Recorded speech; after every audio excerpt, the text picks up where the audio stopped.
Olá, queridos estudantes! Vamos para a nossa aula de filosofia de número 33? Antes de começarmos, lembre-se de acessar o Google Classroom e fazer a atividade para assim garantir a sua presença. Na aula de hoje, nós vamos estudar sobre Baruch Spinoza, Deus, a relação mente-corpo e filosofia. É a primeira parte desse assunto que nós vamos ver nesta aula. Os objetivos são destacar tópicos importantes da vida e obra de Baruch Spinoza e compreender o caráter monista da filosofia de Spinoza. Então hoje nós vamos descobrir o que é monismo. Na aula anterior, você estudou sobre o estruturalismo em psicanálise. Lá nós vimos um pouquinho sobre a vida e obra de Lacan, vimos esses conceitos fundamentais de Lacan, o real, o simbólico e o imaginário, a ideia de que o inconsciente está estruturado como uma linguagem e vimos a ideia de Lacan de retorno a Freud. Aqui temos então um primeiro exercício. O que Lacan quer dizer com a ideia de que o inconsciente está estruturado como uma linguagem? Alternativa A, que o inconsciente se expressa na linguagem simbólica e que pode ser interpretado? Ou alternativa B, que o inconsciente segue as regras gramaticais da língua materna do indivíduo? Voltamos já com a correção.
Estamos de volta. Vamos ver se você acertou? Tenho certeza que sim. O que Lacan quer dizer com a ideia de que o inconsciente está estruturado como uma linguagem? Se você marcou a alternativa A, então você acertou. Ele quer dizer que o inconsciente se expressa na linguagem simbólica e que pode ser interpretado. né? Então, nós podemos acessar o conteúdo inconsciente através dessa manifestação simbólica. Então, vamos para o assunto de hoje. Quem foi Spinoza? Baruch Spinoza nasceu em Amsterdã, na Holanda, em 1632. Ele era proveniente de uma família próspera de judeus espanhóis. Então, a família dele era da religião judaica e era uma família bem de vida, por assim dizer. A sua família foi obrigada a se converter ao cristianismo, como era comum na época, mas ela continuava a praticar a religião judaica secretamente. Então, em um primeiro momento, a família de Spinoza vivia na Espanha e lá eles continuavam a praticar o judaísmo secretamente, mas assim, pela pressão da sociedade da época, eles diziam que eles eram cristãos. Mas acontece que a Inquisição espanhola começou a pressionar essas famílias judaicas, que era algo comum na época, né? E então a família de Spinoza vai se mudar para a Holanda. Então, o Spinoza é um filósofo holandês, mas de origem judaico-espanhola. Então, perseguida pela Inquisição, sua família se refugia na Holanda. Spinoza estuda a Bíblia e o Talmud. Então, a Bíblia é um conjunto de livros sagrados do cristianismo e o Talmud é um conjunto de livros sagrados do judaísmo. Ele estuda latim e ciências, né? E com esses estudos ele consegue ter acesso ao pensamento filosófico da época, porque naquela época a maioria dos filósofos escrevia em latim. Ele lê diversos filósofos antigos e modernos, então, com esse domínio do latim. Spinoza, com esses estudos, começa a entrar em conflito com os dogmas judaicos. Então, em uma ocasião, inclusive, tentaram assassinar o Spinoza, né? Ele escapou por um triz. Então, vejam só, porque ele tinha um tipo de pensamento, ele começou a elaborar um novo pensamento, e ele não queria abrir mão dessas ideias, ele acabou sendo até mesmo perseguido, né? Tinha gente querendo matar o Spinoza. Em 1656, então, o Spinoza é excomungado do judaísmo. Veja ali no quadro azul, então. Excomunhão é a ocasião em que uma pessoa é expulsa de uma comunidade religiosa. Então, o Spinoza foi excomungado do judaísmo por causa das novas ideias que ele começou a construir a partir de seus estudos. Então, isso lhe custa amizades, né, essa excomunhão, e ele vai se retirar para viver uma vida simples. Então, o Spinoza, ele era um filósofo que era muito estimado por alguns intelectuais da época, né? Alguns políticos, inclusive. E esses políticos, esses intelectuais oferecem cargos para ele, oferecem uma condição de vida, oferecem condições financeiras para que o Spinoza viva bem, mas o que o Spinoza mais quer é a sua liberdade de pensamento. Ele não quer muito luxo, não, né? Então ele recusou o luxo e o prestígio, prezando por uma liberdade de pensamento. E ele morre em 1677 com 44 anos. Então, aqui tem alguns dos títulos das obras de Spinoza: breve tratado sobre Deus, sobre o homem e sua felicidade, tratado sobre a emenda do intelecto, ética, obra na qual a gente vai focar um pouquinho nossos estudos hoje, e tratado político. Então, daqui, né, vendo essa vida do Spinoza, essa vida até mesmo conturbada, em que ele sofre perseguição dos religiosos, nos surge uma ideia, né, nos surge uma questão. Que ideias são essas de Spinoza que causaram tanta polêmica? Então, vamos começar a entender a filosofia do Spinoza pelo conceito de substância, que é central na filosofia dele. A filosofia de Spinoza se fundamenta no conceito de substância, ao qual o filósofo procura ser fiel. Então, aqui temos um segundo exercício. No contexto filosófico, qual é o significado do termo substância? Se você não se lembra do significado filosófico do termo, o que você entende então por substância? Então, escreva ali um breve parágrafo e voltamos já com a correção.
Estamos de volta. Vamos ver se você se lembrou do que é substância na filosofia?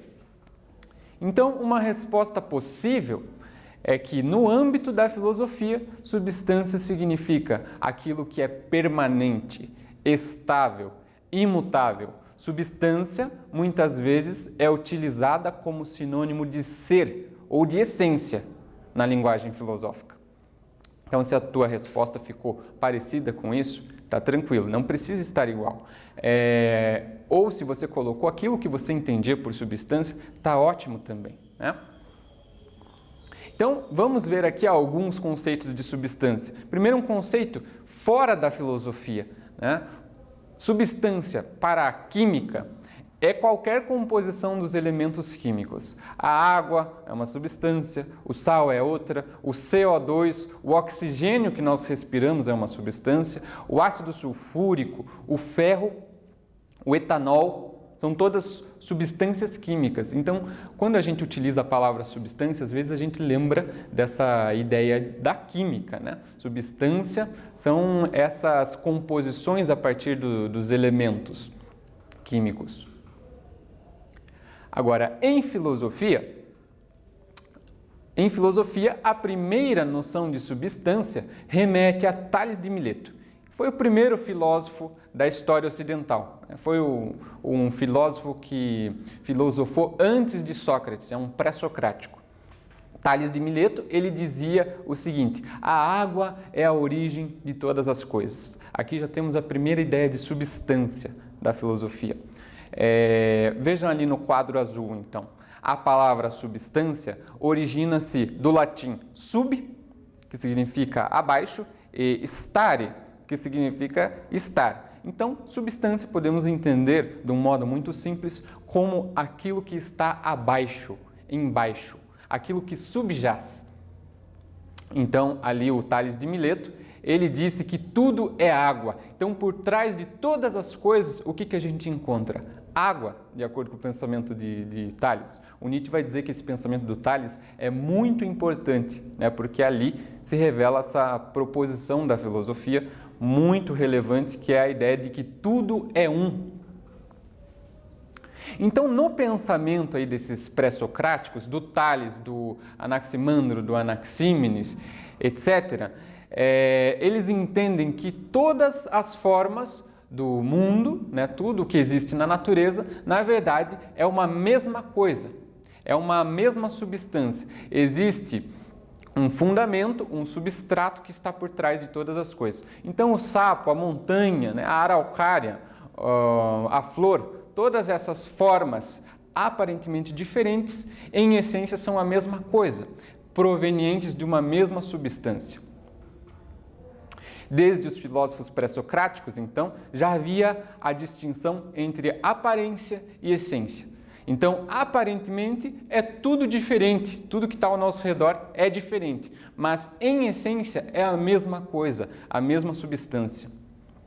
Já em Aristóteles, o conceito de substância passa a designar aquilo que é capaz de comportar inúmeros atributos. Então, vamos tomar como, por exemplo, a substância cão.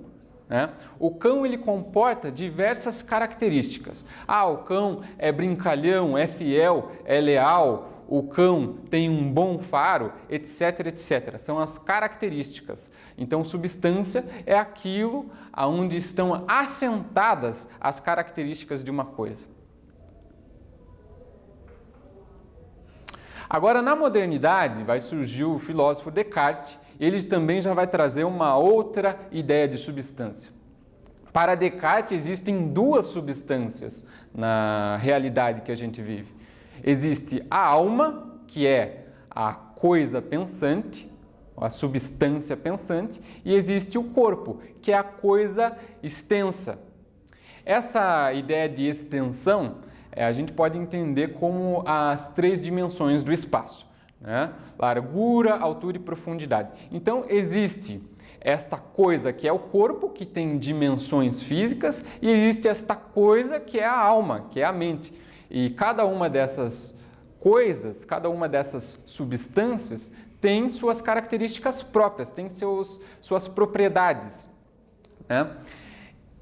E, entretanto, a existência da alma e do corpo são remetidas a um ser exterior a elas mesmas, Deus. Então, no pensamento de Descartes, essa foi uma solução que ele achou para explicar a relação entre essas duas substâncias, essas duas coisas que existem de modo separado, a mente e o corpo. Como que a mente se relaciona com o corpo e vice-versa? Então, o Descartes, ele definiu que haveria uma terceira substância que explica essa relação. Essa terceira substância, então, seria Deus. É Deus que teria criado, no caso, a alma e o corpo, e é Deus que atua por trás dessa relação entre duas coisas absolutamente distintas uma da outra.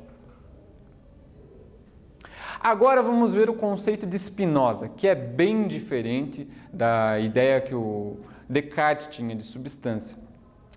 Por substância, compreendo aquilo que existe em si mesmo e que, por si mesmo, é concebido. Isto é, aquilo cujo conceito não exige o conceito de outra coisa do qual deva ser formado. Então, substância é algo que existe por ela mesma.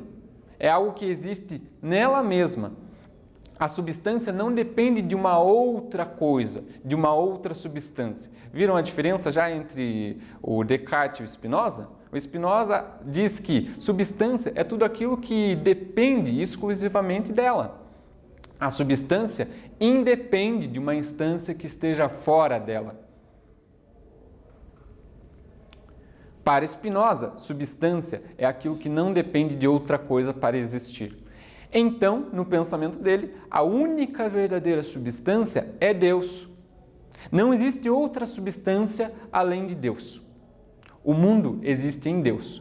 Corpo e alma, portanto, no pensamento de Spinoza, não são substâncias, não são, por assim dizer, coisas.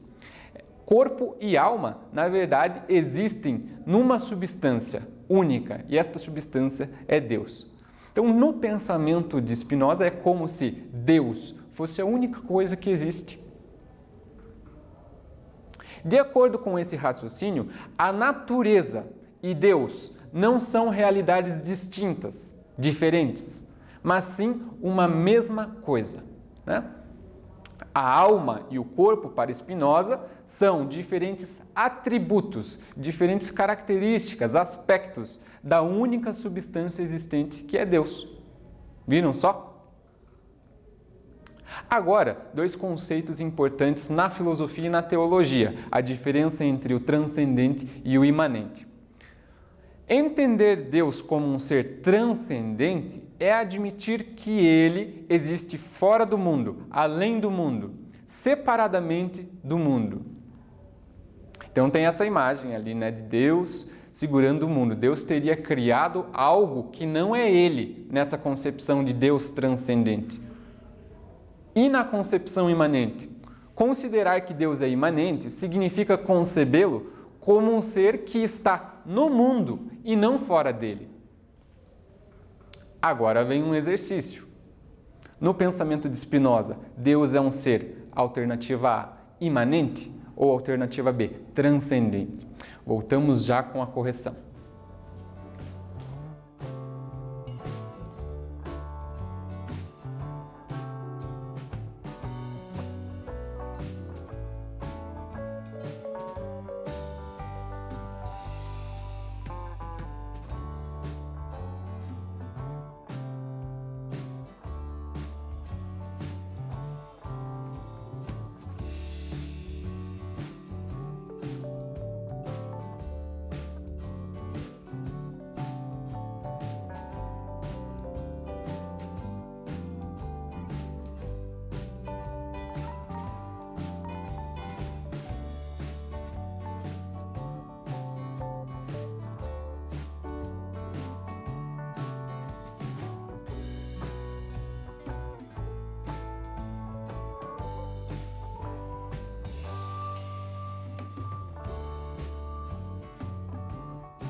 Estamos de volta. Vamos ver se você se saiu bem nesse exercício de definir se Spinoza pensa que Deus é transcendente ou imanente? Então, se você marcou a alternativa A e disse que Spinoza entende que Deus é um ser imanente, você acertou. Porque para Spinoza, Deus e o mundo se confundem. São, na verdade, a mesma coisa. Não são realidades distintas, realidades que existem de modo separado. O Deus de Spinoza. Deus para Spinoza é um ser infinito e absolutamente livre, pois ele não é limitado. Então, diferentemente das coisas que existem na natureza, todas essas coisas têm uma existência limitada pelo tempo, pelo espaço, né? Agora, Deus, nele mesmo, ele não é limitado por nada, né? Então, portanto, ele é um ser absolutamente livre, porque ele não tem limites, é infinito. Deus, para Spinoza, é um ser imanente, como vimos. É um ser impessoal. O que significa isso? Que Deus, para Spinoza, não se resume a características humanas. Deus, na verdade, é um ser que ultrapassa todas as características do ser humano. Então, por isso, Spinoza entende que Deus é um ser não antropomórfico. O que é o antropomorfismo na religião? O antropomorfismo é entender que Deus seria muito semelhante, muito parecido com o ser humano. Antropos, no grego, significa homem e mórfico tem a ver com forma. Então, seria um Deus que teria uma forma humana. Para Spinoza, Deus vai muito além daquilo que é o ser humano. Então, nós não deveríamos imaginá-lo como um senhorzinho barbudo. Deus, para Spinoza, é a absoluta necessidade. Então, é a racionalidade que existe na natureza. É a absoluta necessidade que ordena o universo. Então, esse universo não é caótico. Ele é um universo que é controlado por uma racionalidade. Essa racionalidade que está em todas as coisas é Deus, para Spinoza. Então, aqui tem esse outro conceito importante da filosofia, da teologia e da religião até mesmo, né? Panteísmo. O que é panteísmo? A palavra pan significa tudo e teísmo vem da palavra grega antiga theos, que significa Deus. Então, a visão panteísta é a visão de que tudo é Deus. Então, para Spinoza, todas as coisas que estão ao nosso redor, inclusive nós mesmos, tudo isto é Deus para Spinoza. Por isso ele é um filósofo panteísta. E naquela época, né, do século XVII, época em que o cristianismo tinha ainda muito poder na sociedade, não que não tenha hoje, mas naquela época tinha ainda muito mais poder.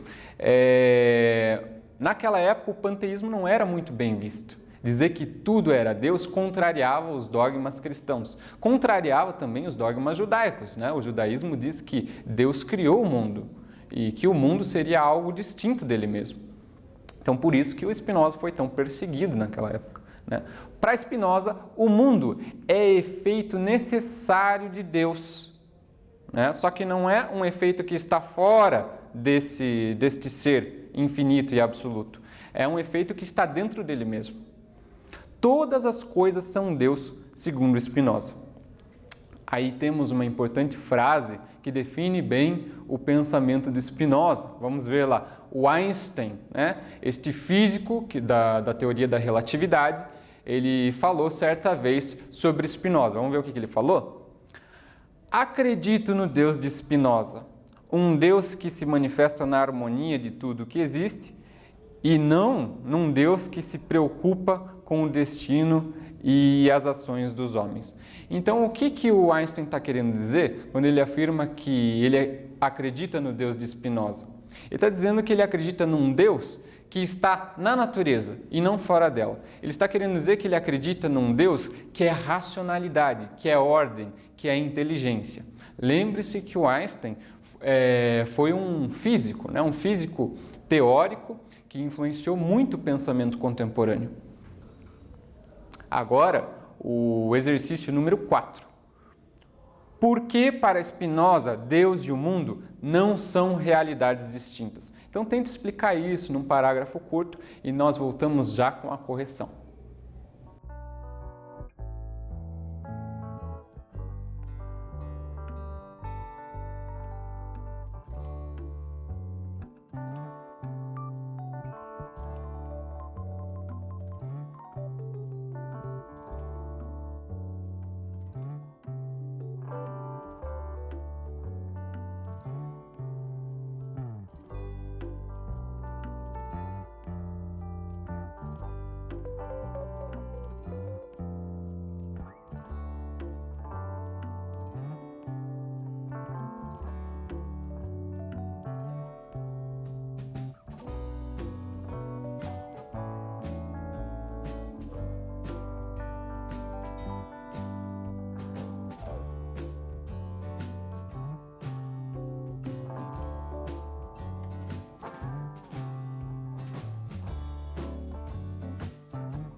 Estamos de volta. Vamos para a correção então? Então, uma resposta possível para essa pergunta seria: por que Spinoza entende que substância implica algo que existe por si e em si? Ou seja, é aquilo que existe independentemente de uma outra coisa. Por isso, existe apenas uma única substância, Deus. Porque na visão de Spinoza, o mundo, as coisas que existem, o corpo, a alma, a matéria, todas essas coisas dependem de uma outra coisa que não é elas mesmas. Então, por isso estas coisas, elas não seriam substâncias. Então, nesta aula vimos que Spinoza foi um filósofo moderno que apresentou uma visão monista da realidade, a ideia de que existe apenas uma substância. Spinoza chegou à conclusão de que existe apenas uma substância a partir do próprio conceito de substância, analisando muito bem o que significa substância, ele disse que existe apenas uma substância. E para Spinoza, Deus é um ser imanente e impessoal. Esta foi a nossa aula então, até a próxima!